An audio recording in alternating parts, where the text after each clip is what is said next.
David Croal moved to Gibsons in 1979 to work on the Beachcombers and never left. Between tenures with the CBC, David has worked in property management and the freelance film and commercial industry, both here and in the Lower Mainland. David has volunteered with the Sunshine Coast Hospice Society in the past and currently volunteers with the Royal Canadian Marine Search and Rescue Station 14, Gibsons, and holds a seat on the board of the Gibsons Marine Rescue Society. Over the years, he has also worked in retail sales and marketing, publishing, the hospitality industry, and large-scale construction with a general contractor in their engineering unit. This diverse background offers a wide range of insight and experience.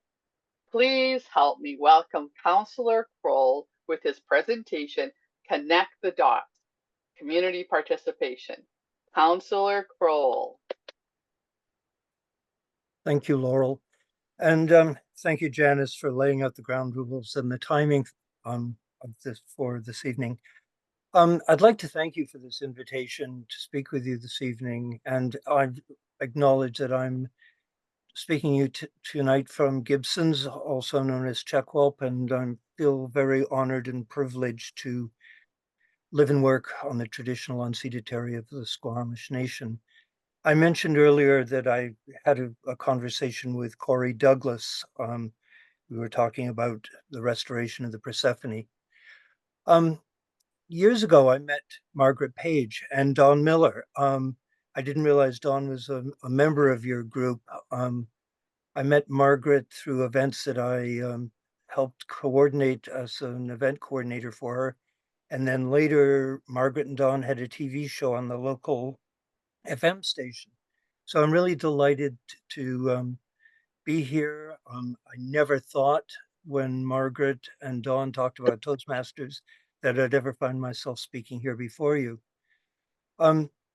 Back at the town hall when I read the proclamation for Toastmasters and was invited to speak with you, the question came up, what to talk about? And as was mentioned in my introduction, I have a curriculum vitae that looks like a patchwork quilt, to put it mildly. You know, people say, what did you do? And I could keep you going for the next half hour just on that. I've also lived in various places. I was born in Southern Ontario. My family moved to Connecticut in the 50s, where we lived in a small town called Southbury. Probably most notably noted for it was the home of Victor Borga and Ed Sullivan. And at the time, Arthur Miller and Marilyn Monroe were neighbors of ours. But leave it to say, I've lived in a lot of areas and I've had various jobs. Not mentioned in my introduction as I worked in the hospitality industry from the Holiday Inn to the Four Seasons. As noted, the broadcast industry, but when I left CBC, between my interim jobs with CBC, I worked for CTV, UTV, PBS, Knowledge Network, did a couple of films, endless commercials. I did property management for a while. I did flooring, one of my favorite things, installing wall-to-wall broadloom, not. And then most recently, in 2018, I decided I would run for Gibsons Council and was elected, and I'm currently in my second term. I have a passion for sailing, Old English sheepdogs, love of music and the arts. So where to go from here, connecting the dots? Many of you as children probably had those puzzle books where you either connected numbers or in some cases you connected letters. And as you did it, connected the dots, an image would emerge. And the phrase connect the dots can be used sort of as a metaphor to illustrate the ability or inability, as the case may be, to associate one idea with another to find the big purpose or to solve the problem and come up with a solution. Today we're faced with many complex issues, and something I like to do is try and connect the dots draw from my past experience, my training, skills, um, associates, and other bits and pieces I've picked up along the way. Um, we mentioned housing. And housing right now, anyone you speak to, regardless of in what context the conversation is, housing always seems to be one of the things that comes up as the prime issue. Yes, we have lots of bricks and mortar that some people are even able to afford. But what we're missing is attainable, affordable rental housing and entry level homes for young couples, something they can afford as first time home buyers. So we have this missing, or we have a missing middle, as it's generally referred to in quotes. Um, so where do we go from there? How do we bring all these pieces together? We've all heard um, businesses say we're short of staff. Why? They can't afford to live here. Restaurants are short of staff. Our medical facilities are short staffed, or they're living in less than ideal situations.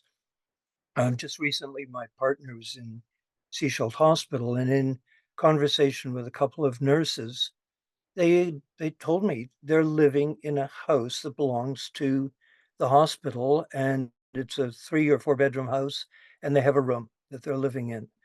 And these are our caregivers. So, what's wrong with this picture? Christensen Village isn't even operating at capacity because of a lack of staff due to the fact that they're having to bring in contract workers for Vancouver and pay their expenses. Daycare is another impacted area, lack of trained workers who can't afford to live in the community. So these shortages and workers, the shortages of workers, I should say, has really created a problem. I mentioned, it was mentioned I came here to Gibsons to work on the Beachcombers. In those days, we had to find our own house. The producers were a little concerned that if we went out and told people we were working for Beachcombers, the rents would go up or they wouldn't rent to us at all. So in 1979, when I first came to Gibsons, I rented a house in Periwinkle Lane, 2 bedroom house for $75 a month. When I left Beachcombers in the 80s, I was paying $475 for a 3 bedroom waterfront home. Those days are gone. In my days as a property manager, I had over 700 doors that I was looking after in our portfolio. Now, these were apartments, single family homes, duplexes, trailer parks, strata complexes. And of the 700 doors, about 3/4 of them were rentals. Now, today, I know for a fact many of those rentals are STRs, or what we in Gibsons refer to as the polite term is residential guest accommodation. There's a problem. How do we connect? How do we connect to solve this housing crisis? So it's a case of bringing the parties together. Just recently in Gibsons, what we chose to do was take an overview of the town, look at properties that are currently underdeveloped or have buildings on them that are underutilized. And then we attempted to engage with the landlords to meet the community need. Then we partner them with a registered nonprofit, i.e., the Affordable Housing Society, introduce them to a project coordinator or a developer, preferably one who will do some work pro bono, because if you're dealing with a nonprofit, usually they don't have deep pockets. Then you try and find the appropriate model for funding, CMHC, BC Housing, BC Builds, and then it's sort of a bit of a juggling act or massaging. It's like making bread. You've got all the ingredients on the table, but now you have to sort of foster the relationships between those groups to champion your project. Philanthropic groups are also part of the mix. You need to get a builder on board who's willing to embrace the concept and meet community needs. For example, Spaney Construction, when we were building the supportive housing in Gibsons, Doug Spaney literally absorbed a lot of the overtime of his crew as part of his contribution to serve the need within the community. Then on top of it all, let's add some more dots to the picture. There's new building technology and building codes, step code, climate mitigation concerns with respect to heating and cooling. Um, there's the whole concept of modular construction, which I mentioned with respect to the supportive housing unit. With modular construction, once you have approvals in place, in a lot of cases, you can go from shovel in the ground to occupancy within a year, which is fairly impressive. You can have a situation with daycare and 4 or 5 floors of residential above it in a year, as opposed to traditional stick build, which would be probably 22 to 28 months. So in connecting all these dots, bringing all the pieces to the table, is one of the ways you could hopefully come up with a solution. Even with the aforementioned dots, there are other puzzles to solve. Um, trying to get a party that's willing to work pro bono. Someone may have a brilliant idea. How do you develop that idea? So even within the various dots, it's sort of like looking out into space. You think it's just a dot out there, but it's really a solar system. Um, the funding need. So we had a situation here where a gentleman came to the table. He had an idea. We thought, how to develop this idea? So we put him in touch with a large corporation that has a real estate division who do build. So perhaps his technology and their money could facilitate developing his building process to help them to the end product. So it's introduced, and then in turn, the introduction of the new technologies to groups like CMHC, BC Housing, BC Builds. Now we have the Federal Housing Accelerator Fund. There's going to be an announcement this week in Gibsons with respect to that funding. So leave it to say there are lots of dots within the puzzle, but hopefully that, when you're working together with people who are collaborative, you can connect these dots to solve a problem. I mentioned I came to Gibsons to work on the Beachcombers. I worked 8 years on the series as art director, and then I was art director on the 2 follow-up movies in 2002 and 2004. Just recently, I was working with the group Murder in a Small Town that are currently filming here on the coast. Nick Orchard, one of the producers, acquired the rights to the books by L.R. Wright, and it's taken him 20 years to get the series off the ground, but it's finally happened. And because of my previous experience with Beachcombers, location manager, I was able to give them a bit of assistance with respect to sourcing some locations for them. And then there's one of the remnants from Beachcombers, the Persephone.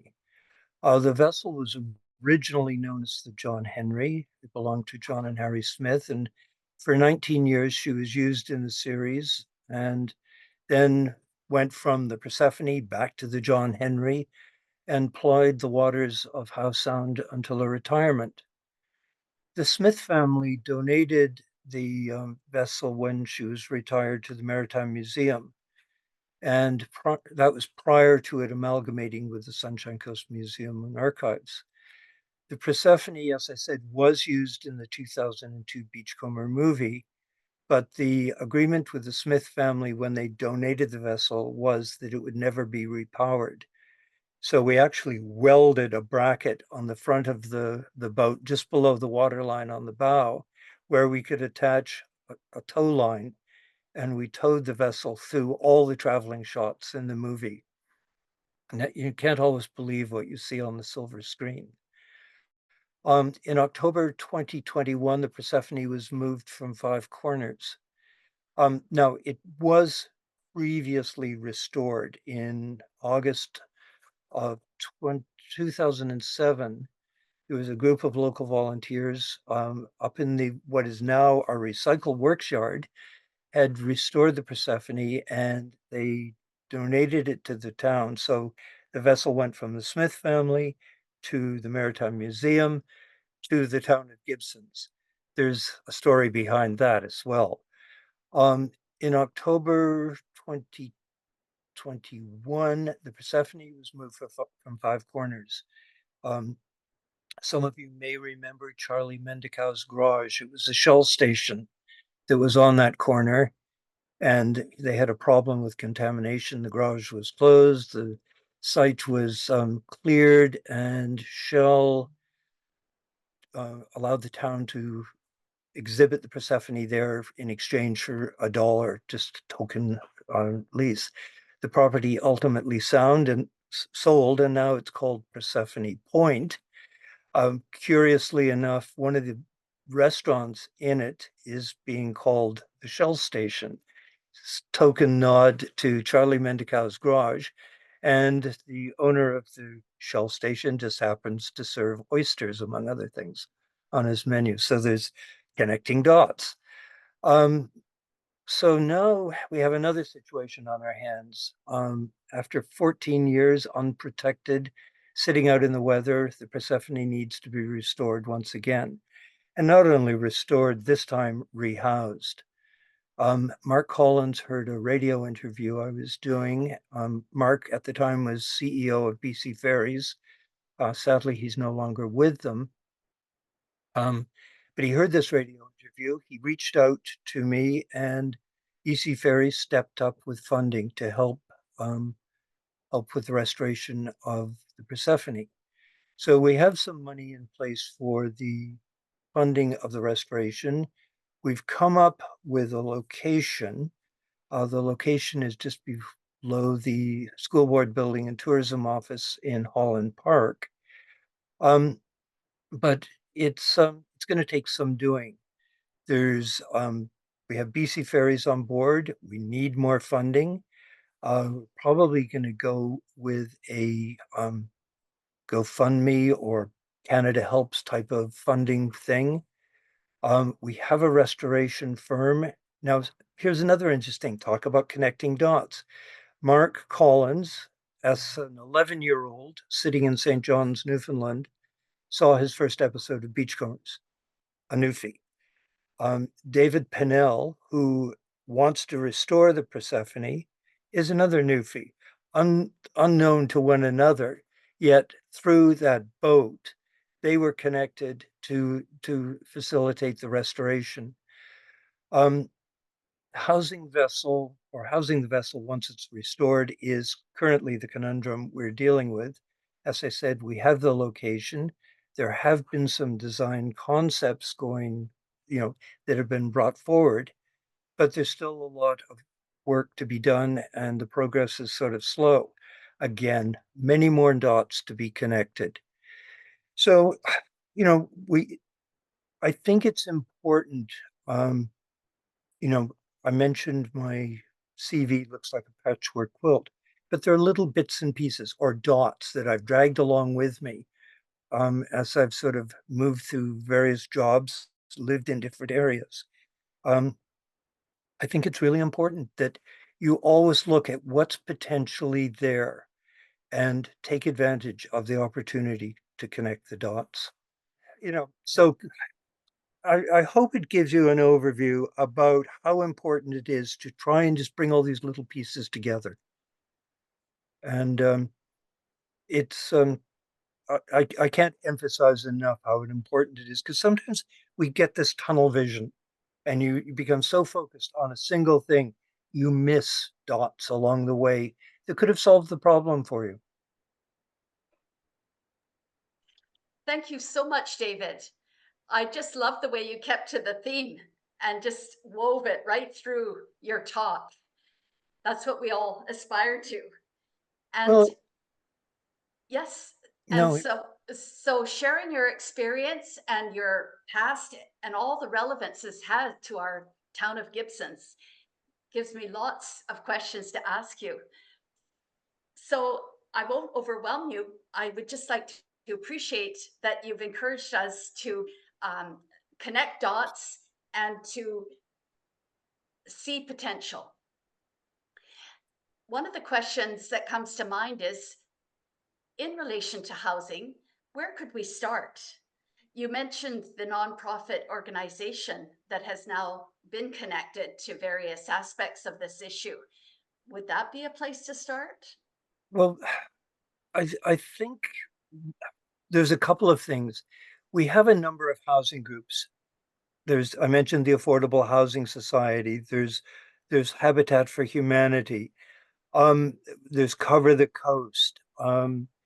One of the important things, the Poverty Reduction Committee, housing is very much on their radar. I sit on the Child Care and Housing Committee. Housing is one of their things. So we have all these people who, you know, are acutely aware. Christensen Village, the hospital board, they're acutely aware of this critical housing situation.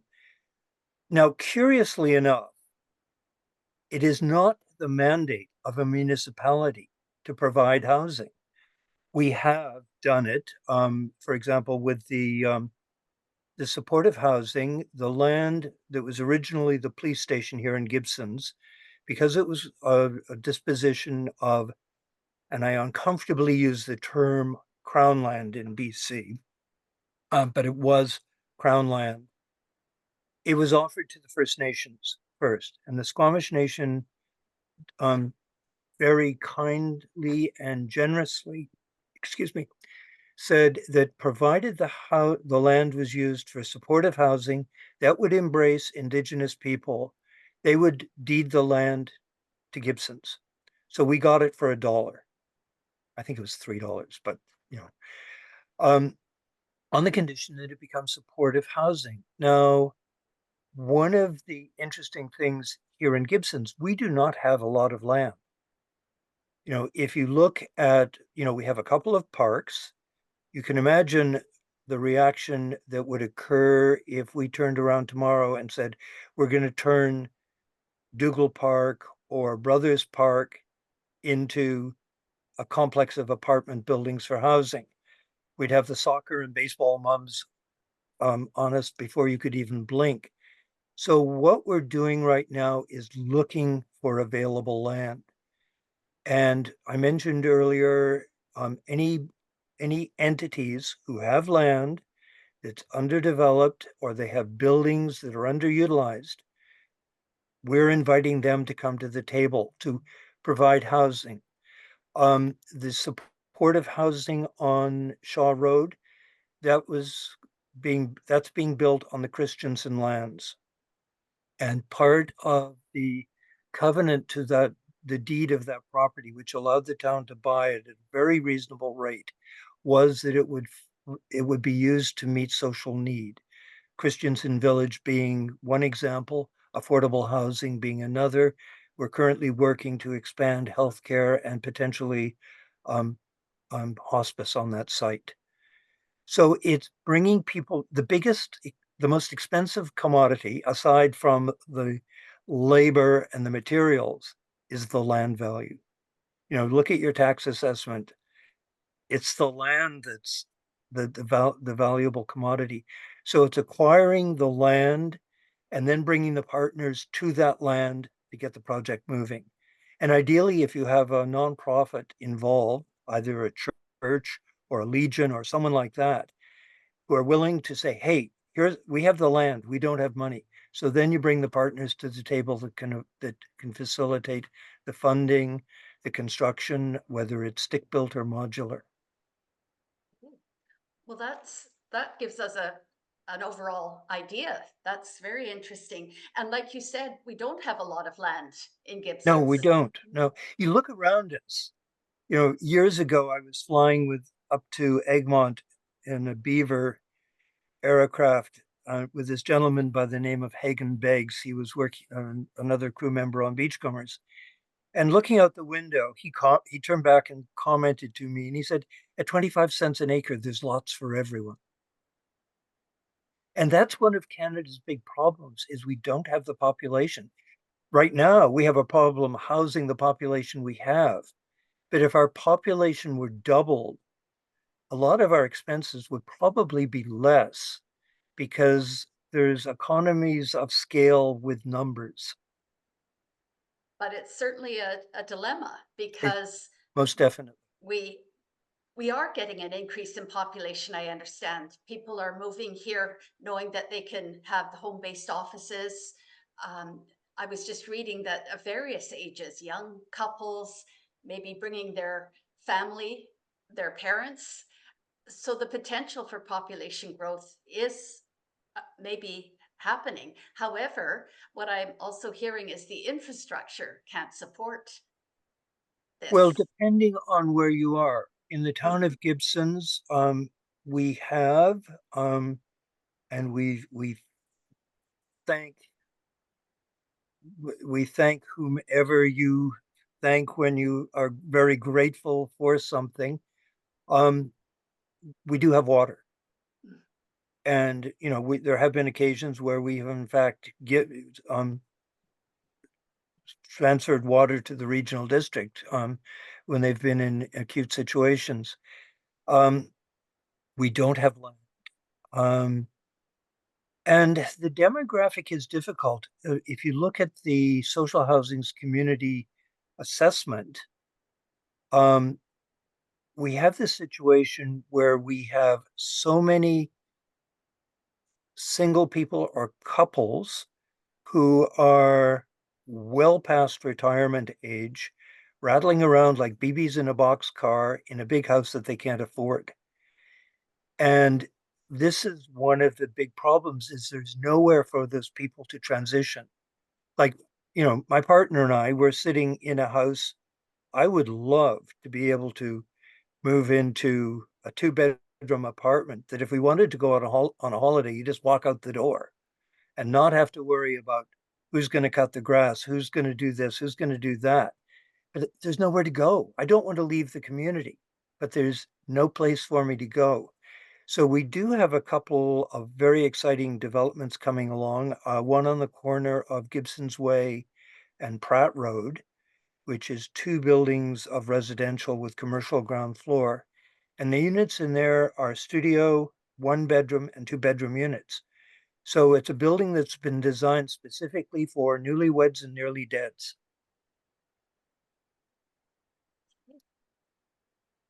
Well, that brings another question to my mind. What about all the surrounding area of Gibsons? That's regional district, That's correct? correct. And So so to the north, is there sharing? Is there a mutual kind of? well, the housing need knows no boundaries. Mhm, But there are boundaries. And with mhm, boundaries come, not on my turf, mhm, um, different building, well, the building codes are pretty much the same, but you have different zoning, different OCPs. We are overgoverned on the coast, which is one of our problems. We have we have the three municipalities, the municipality of Gibsons, the district of Seashelt, and the Seashelt Nation. Then we have the regional district. Then we have the province. Then we have the feds. Um, so, for 35,000 people, we've got a lot of levels of government. Um, the regional district does put the cheapest way to bring housing to the table is build it where infrastructure already exists. So within the municipality, we have water, we have sewage, we don't have land. So that's why we sort of homed in on some of these areas where it's a huge parking lot that's only used one day a week. Why couldn't there be 4 floors or 5 floors of housing over that parking lot? Um, and look at Sunnycrest Mall. How many stories of housing could you put above that mall with underground parking? It's a case of trying to get, we can see the dots. Now it's trying to get these dots connected and get these people talking to one another. Um, it's a challenge. It can be immensely frustrating. mhm. I've been working with one party in Gibsons since February of 2019, and they're still dragging their feet. Um, so it's the housing issue is challenging, and a lot of people don't like change. They don't want to see that little clump of trees come down to provide housing for 40 people. Well, thank you so much for putting things in perspective and again encouraging us to see the potential and the dots. And you sound like you're really working what you're talking about. Thank you, thank you. It's And a yes, pleasure. and frustrating at times, like you say. So you need our support. Well, it the people are also the dots, because if these people connect with a common Hmm. cause, Hmm. many voices are better than one. Well, on that, I'd like to open up the floor now for a Q&A, and I will facilitate. So if you would like to speak, please raise your hand. Thank you, David. Pleasure. Yes, Tom, over to you. Hey, good evening. Thanks, David, for the speech. Pleasure. You mentioned the Federal Housing Accelerator Fund. Did you find the process cumbersome, or how readily available was the funds? Well, we haven't got them yet. Um, there is a press conference on Thursday this week at the town hall. I'm hoping it's good news. Um, Municipalities had to apply, and it was, we, as a small municipality of under 5,000, when you saw places like London, Ontario get millions, like I forget how, I think they got 75 million. And we're sitting with our fingers crossed, like, hopefully we get some money here, because that money can be used for anything. It can be used, well, I shouldn't say anything. It has to be used to meet the housing need, but it can be used to cover um, hiring, getting a consultant to work with, let's say, a church group to redevelop their property. That's legitimate funding. And for some of these small groups who have land but no money, this might be just the grease needed to get these wheels moving. So I'm optimistic that you know there's all these, yep, that it is going to get things moving here on the coast. We're very lucky. We have a very dedicated town staff who, write all these grant applications. We just sit at the council table and say, yes, we approve that you apply for this. And I think we applied for something like just over 2 million. Whether we get it, I don't know at this point, but we'll find out on Thursday. Yeah, cool. Thank Awesome. you, Thanks Tom. for taking the question. Thank you. And I appreciated how you pushed the reaction and put yourself up on the top so I could see you. Is there someone else? Yes, Loretta.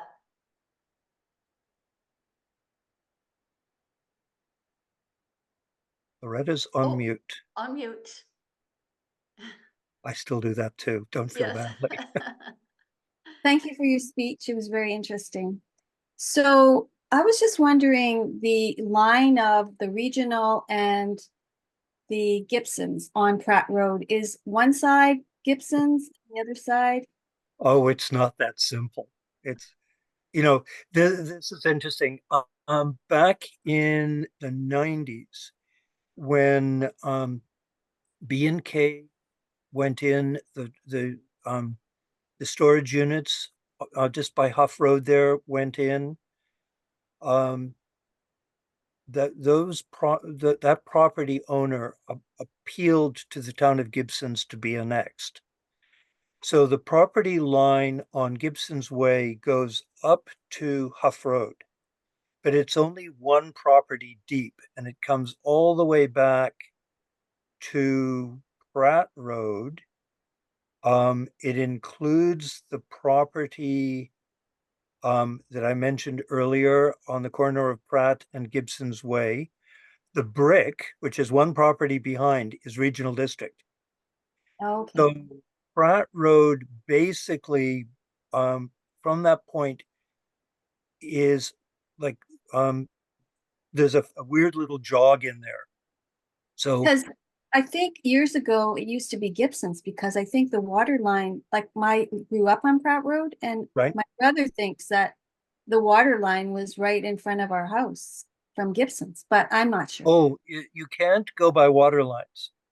We have Oh, water lines that go, we have a water line that goes through, that because, for example, to service the Huff Road, the water line had to go up the highway along with the sewage line.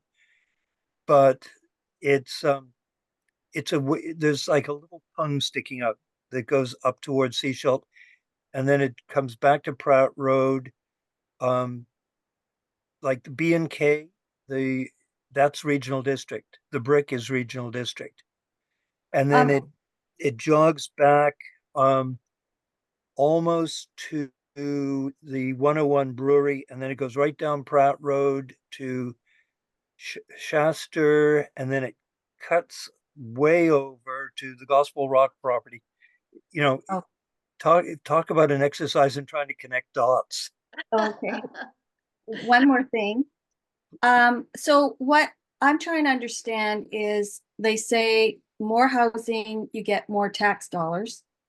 But then what I see, because I grew up on the coast, I was born and raised here, that the tax dollars don't really come back to, I mean, we don't see that money coming back here when we've got more people. I remember things being done when I was young, that more things were done. Like, I think we had better roads actually.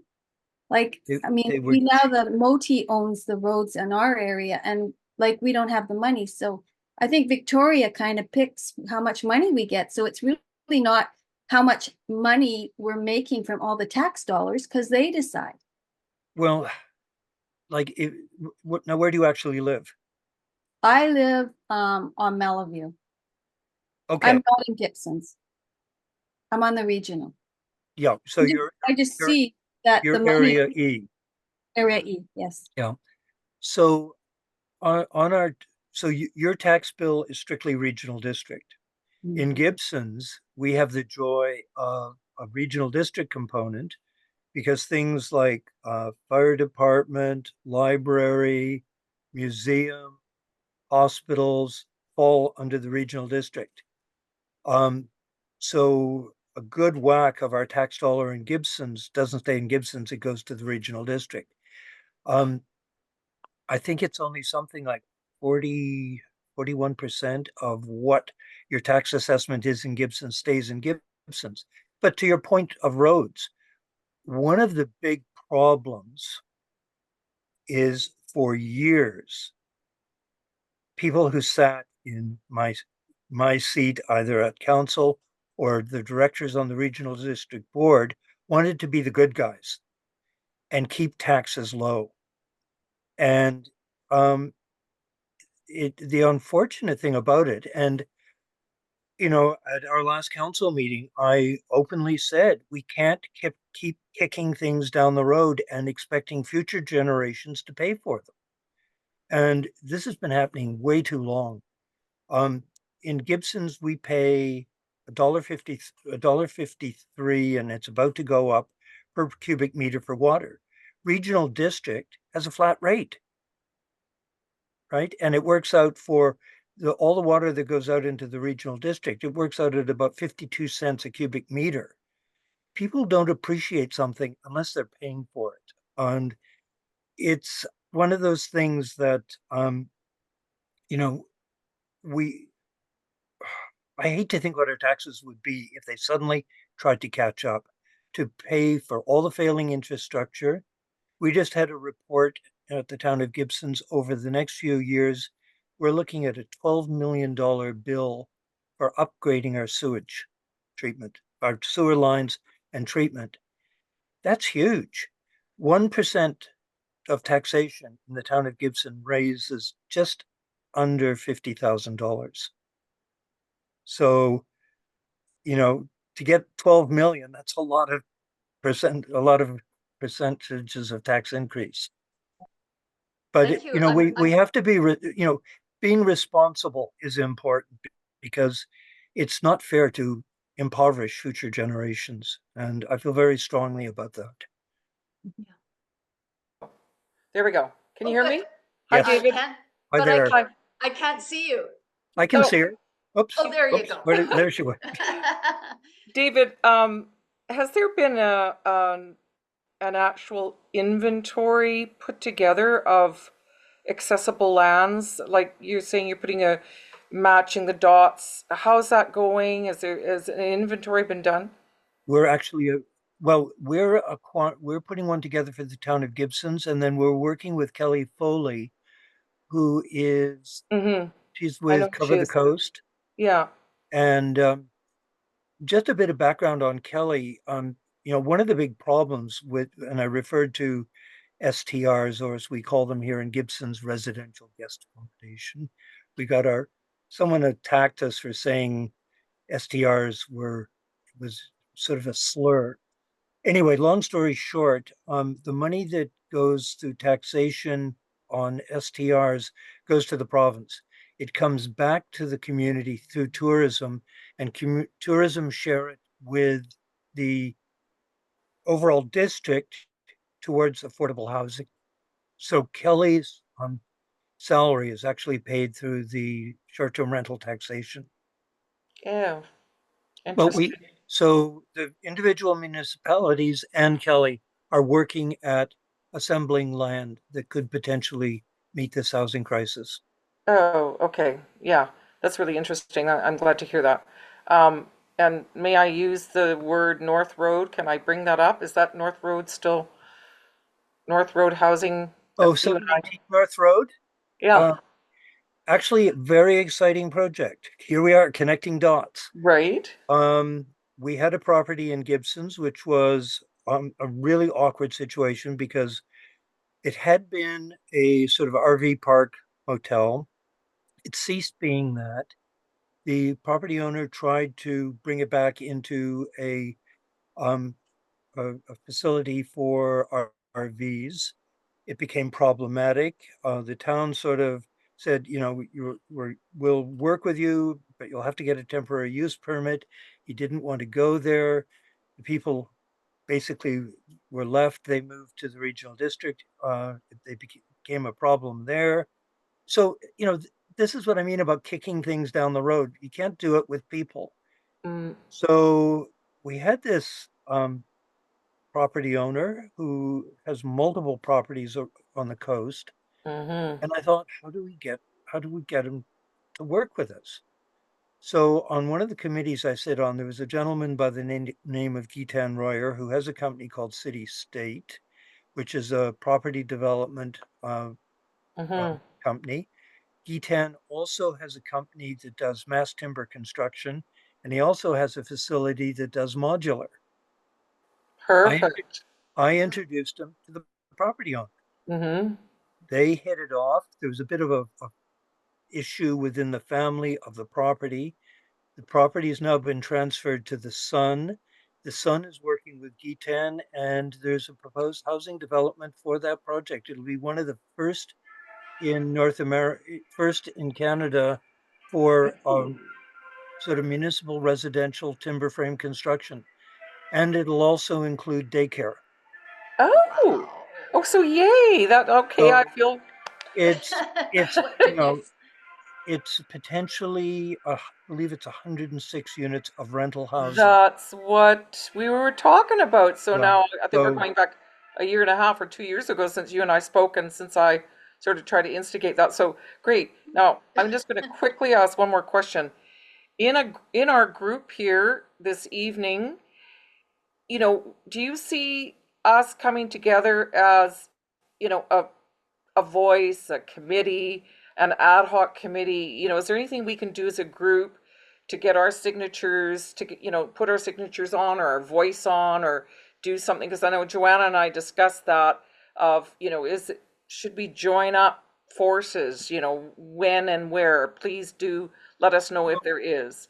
what I would recommend is if you hear of something, like, for example, the Legion, I don't know how if there are any Legion members in this group, Mm-hmm. but the Legion have this incredible potential to develop their property. When we showed Mhm. Lisa Helps the property, she met with the Legion, and Lisa Helps is the Premier's advisor on housing, and she's the executive director of BC Builds, which is currently the largest bag of money the Mhm. province I know. has for building. Lisa said to the Legion, I will take you by the hand and lead you through the process. And that still didn't motivate them to move. So, I would encourage like any Legion members, they are going to be having a discussion on the development of their property. Um, you know, Reach out to your friends that are Legion members and say, hey, here's an opportunity that's just too good to be missed. Um, Again, church groups. Mayor Beamish approached the Baptist Church on Park Road Mhm. um, about developing. They expressed some interest. I've been working with Christian Life Assembly. They're looking to redevelop their property. Christ the King has property on Gower Point Road again. Um, so anyone that you know with these groups, encourage them to step up and help meet the community need because it is a crisis. Mm. I You could know, see putting together some sort of housing forum with various church groups and various people, if people are all willing to come together at the table. I've always been proposing that we really connect the dots, like, just willing participants. the other thing, and I'll just throw it out there. Don Miller was sitting. One of our students on council. Now here we go connecting dots. One of our students on council got up one day and said, "Hey, as a student, it's difficult getting around the coast. I have a part-time job. When I finish work at 10 o'clock at night, how do I get home? If I don't have money, change in my pocket." So we started in Gibsons a transportation committee. It in turn sort of morphed into an accessibility committee that Dawn was a member of, and I value very highly her contribution to that committee. But the student on council partnered with another student and a retired bus driver. They made a delegation to the regional district advocating for free bus transit for students. It took a while. They did this presentation to the regional district. I reached out to a friend of mine at CBC and said, hey, these kids just made this pitch to the regional district, sent a copy of their PowerPoint presentation and a link to the Zoom meeting from the regional district. The CBC sent a reporter up here to meet with those kids, and they did a story on the bus, which aired, provincially, just bringing people's awareness to this need for students to be able to travel without having to put their hand in their pocket for money. It's a component of accessibility. It's a component for poverty reduction. You figure a family of, with 3 teenage kids having to pay $30 a month each for bus passes. That's, that hurts. So it's finally been passed. As of September, the students on the Sunshine Coast will ride free, which, you know, is, but it's bringing these pieces together, pushing it where it needs to be pushed. Never be afraid to speak out or speak up. And, That as I mentioned earlier, a group voice is much more significant than a single voice. You want to see the regional district when the hockey mums or the skating mums arrive with their placards about let's get extra ice time at the rec center. It speaks very loudly. well, at that you've given me Yes. permission, David, to speak up. And as chair, I'm going to bring a close to this very productive and participatory session. I could see that we had such a wealth of information and eagerness and enthusiasm and expertise. It's been um, so exhilarating, and uplifting to listen. Thank you so much for speaking, and Johanna for your responding, and also for everyone who participated. We are going to take a 5-minute break and come back to the second half of the meeting. Councillor Croal, you're welcome to stay for the second half if you're able to. And it's been a pleasure to host you here. at our Beachcombers meeting. Thank you very much. Well, thank And you very you much. can- I've quite enjoyed it. Great. Wonderful.